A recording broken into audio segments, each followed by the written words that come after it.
நடிகர் ஜெயம் ரவி தனது விவாகரத்து குறித்து RJ ஷாவிடம் சில கருத்துக்களை பகிர்ந்துள்ளார். இதுகுறித்து ஷா கூறுகையில், விவாகரத்து குறித்து எதுவும் தெரியாது என ஆர்த்தி சொல்வதெல்லாம் பொய். இந்த முடிவை எடுத்த பிறகு நான் விவாகரத்து நோட்டீஸை அவர்களுக்கு 2 முறை அனுப்பினேன்.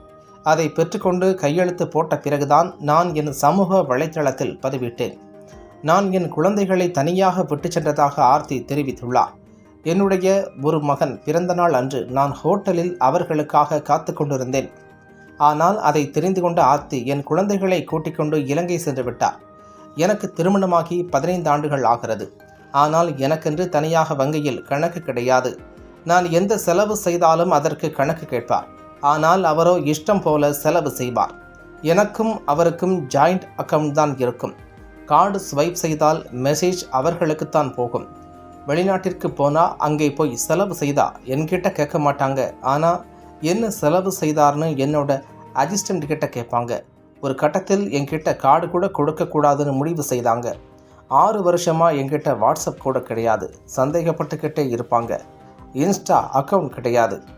எனக்கு அந்த வீட்டில் எந்த மரியாதையும் இல்லாமல் போனதால் தான் இந்த முடிவை எடுத்தேன். என் மாமியார் என்னை வைத்து எடுத்த 3 படமுமே லாபம் தான் கொடுத்திருக்கு.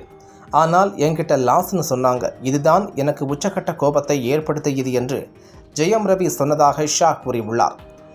இந்த நிலையில் ஜெயம் ரவி பேசுவது சரி என்று சொல்வது போல சில வருடங்களுக்கு முன்பு நடிகர் விக்ரம் பேசிய பேட்டி ஒன்று வைரலாகி வருகிறது. அதில் விக்ரம் கூறுகையில், அதில் நான் எப்போதும் கையில் பர்ஸ் வைத்திருக்க மாட்டேன். தேவைப்படும் போதுதான் என்னுடைய அசிஸ்டன்ட் கிட்ட வாங்கிக்குவேன். நானும் ஜெயம் ரவியும் வெளிநாடுகளுக்கு எப்போதாவது பார்ட்டிக்கு போகும்போது ஏதாவது பணம் தேவைப்படுகிறது என்றால் ஜெயம் ரவியிடம் மச்சான் பைசா இருக்குதா என்று கேட்பேன். ஆனால் அதற்கு அவர் என்கிட்ட இல்லைனா என்று சொல்லி தன் மனைவியிடம் இருந்து வாங்கி கொடுப்பார் என்று விருது வாங்கும் நிகழ்ச்சியில் விளையாட்டாக விக்ரம் பேசியிருக்கிறார். இதை அப்போது யாரும் பெரிதாக எடுத்துக்கொள்ளவில்லை என்றாலும் இப்போது ஜெயம் ரவியின் நிலைமை இதுதானா?